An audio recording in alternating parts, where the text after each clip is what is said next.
मरहबा collection mall, readymade कपड़ों का भरपूर खजाना। Jeans pant, T shirt, cargo pant, Knight pant, बच्चे और बच्चियों के लिए अच्छे खूबसूरत और उम्दा ड्रेस। पता याद रखें, जमूर हाई स्कूल मेन रोड, जैतून हजीन मस्जिद के पास।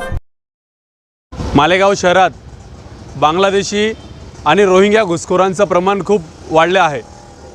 गेल्या 2 वर्ष आधी सुद्धा मालेगाव शहरातील विविध पोलीस स्टेशनमध्ये गुन्हे दाखल करण्यात आलेले होते। पासपोर्ट ॲक्टनुसार दाखल झालेल्या गुन्ह्यांमध्ये जवळपास 17 बांगलादेशी आणि रोहिंग्या घुसखोरांना अटक करण्यात आलेली होती। मालेगाव पोलिसांनी खूप उत्कृष्टरित्या ती कारवाई केलेली होती। गेल्या 2 वर्ष आधीपासून तर आत्तापर्यंत रोहिंग्या घुसखोरांचं प्रमाण मालेगावात वाढत आहे आणि हे आम्ही एक सामाजिक कार्यकर्ते म्हणून नेहमी बघत असतो आणि आमचं ह्या सगळ्या गोष्टींवर लक्ष असतं।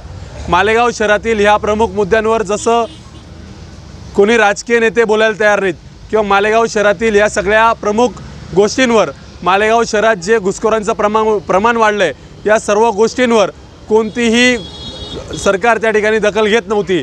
त्या सर्वांची दखल आदरणीय नितेशदादा राणे यांनी कालच्या मुंबईच्या पत्रकार परिषदेत घेतली आणि गेल्या 2 वर्षापासून तर आत्तापर्यंत मालेगाव शहरात रोहिंग्या आणि बांगलादेशी घुसखोरांचं प्रमाण किती प्रमाणात वाढलं आहे आणि ते मालेगावच्या किंवा महाराष्ट्राच्या किंवा भारताच्या या सगळ्या गोष्टींना किती घातक आहे हे सगळं त्यांनी त्या ठिकाणी पत्रकार परिषदेत मांडून दाखवले। आणि म्हणून मालेगावच्या या सामाजिक प्रश्नांवर नितेश राणे साहेबांनी जे काही वक्तव्य केलं त्याला आम्ही सर्व मालेगाव शहरातील नितेश राणेंचे जे समर्थक आहोत ते नितेश राणेंच्या वक्तव्याचं या ठिकाणी समर्थन करीत आहोत।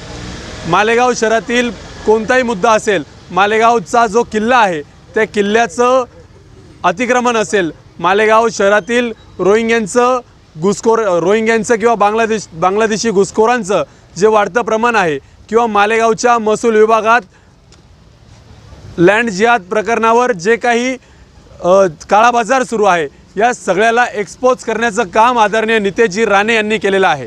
दरेगाव शिवारात गेल्या दीड वर्षापासून आपण सर्वजण डोळ्यांनी बघत आहोत।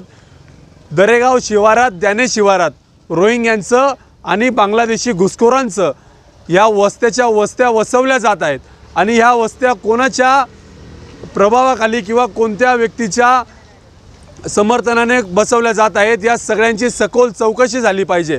रोहिंग्यांना मालेगाव शहरात कोण पाठीशी घालत आहेत या सगळ्यांची चौकशी झाली पाहिजे। परंतु ह्या उलट मालेगाव शहरातील काही नेते मंडळी हे नितेश राणे यांना टार्गेट करून त्यांच्यावर बदनामीचा सूड घेत आहेत। आम्ही या सगळ्या गोष्टींचं खंडन करतो आणि मालेगाव शहरातील नितेश राणे समर्थक आम्ही नितेशजी राणे यांच्यासोबत आणि यांच्या समर्थनार्थ या ठिकाणी नितेश राणेंचं समर्थन करतो।